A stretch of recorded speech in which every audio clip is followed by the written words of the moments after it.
ഖുദ്സ് നമുക്ക് നഷ്ടമായത് അഥവാ ഉമർ ഫാറൂഖ് റളിയല്ലാഹു അൻഹുവിന്റെ കാലഘട്ടത്തിന് ശേഷം നമുക്ക് നഷ്ടമായത് ഹിജറ 492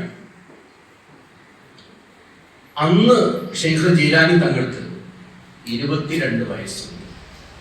ഷെയ്ഖ് ജീലാനി തങ്ങൾ പ്രബോധന പ്രവർത്തനങ്ങളുമായി ബഗ്ദാദിലേക്ക് പോയതിനു ശേഷമാണ്, തങ്ങൾ ജീവിച്ചിരിക്കുമ്പോഴാണ് ഖുദ്സിനെ കുരിശു പോരാളികൾ പിടിച്ചെടുത്തത്. ഖുദ്സ് നമുക്ക് തിരിച്ചു കിട്ടുന്നത് ഹിജറ 583 ഒരു നൂറ്റാണ്ടിനു ശേഷം. ഒരു നൂറ്റാണ്ട് കുരിശു പോരാളികളുടെ കയ്യിലുണ്ടായിരുന്നു. അന്ന് ഷെയ്ഖ് ജീലാനി തങ്ങളില്ല. ഹിജറ 561 ഷെയ്ഖ് ജീലാനി തങ്ങൾ മരിച്ച് 22 വർഷത്തിന് ശേഷമാണ് ഖുദ്സ് മോചിതമാകുന്നത്. ഈ സന്ദർഭത്തിൽ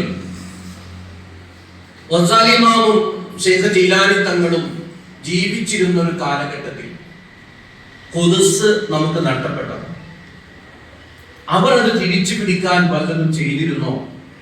അത് ചെയ്തതായി വല്ലതും അറിയാമെങ്കിൽ നമുക്കത് ചെയ്യാം. അവസരമല്ലേ, പ്രചോദനമല്ലേ? ഖുദ്സ് വിമോചനത്തിന് ഷെയ്ഖ് ജീലാനി തങ്ങളുടെ പ്രവർത്തനങ്ങൾക്ക് എന്തെങ്കിലും പങ്കുണ്ടോ?